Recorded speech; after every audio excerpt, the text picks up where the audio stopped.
Understanding the importance of blast protection when designing for extreme conditions. Welcome to Building Knowledge 101. In this video, we look at the need for blast protection when designing for extreme conditions, including the importance of documents such as the Department of Defense's minimum anti-terrorist standards for buildings.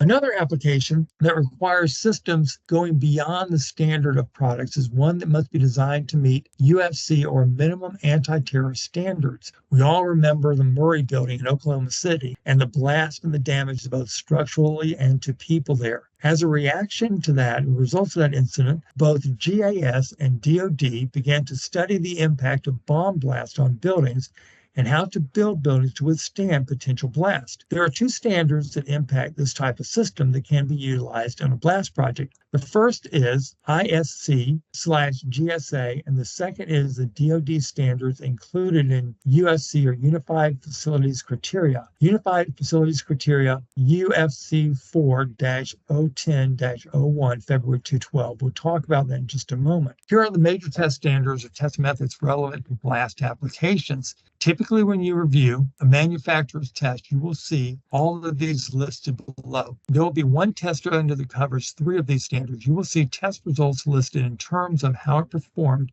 in relationship to each of these standards. When working on a project that will require blast protection, determine what standard of standards you need to meet.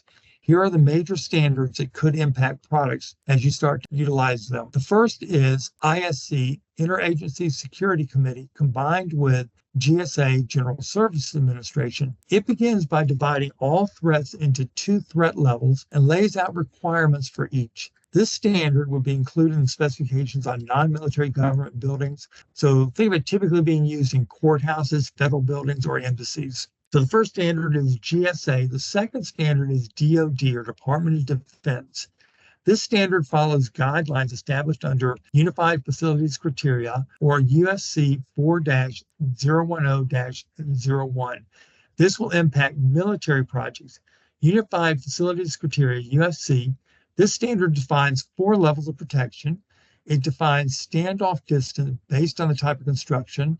2 levels of charge weights are defined, and there are 2 physical types of test methods described, arena test and shock tube test. Then the standard is going to list test results by level of protection, standoff distance, and charge weight.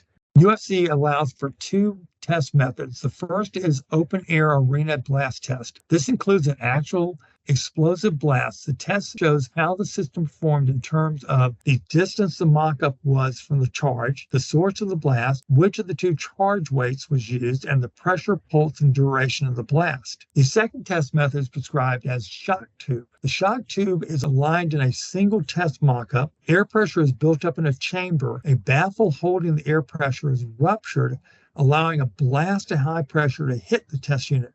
The test results will list the air pressure along with the duration or pulse of the air force. When writing a specification for a system on blast application, make sure to include these points under your system specification. The test results will be provided to you in terms of one of these 3 options.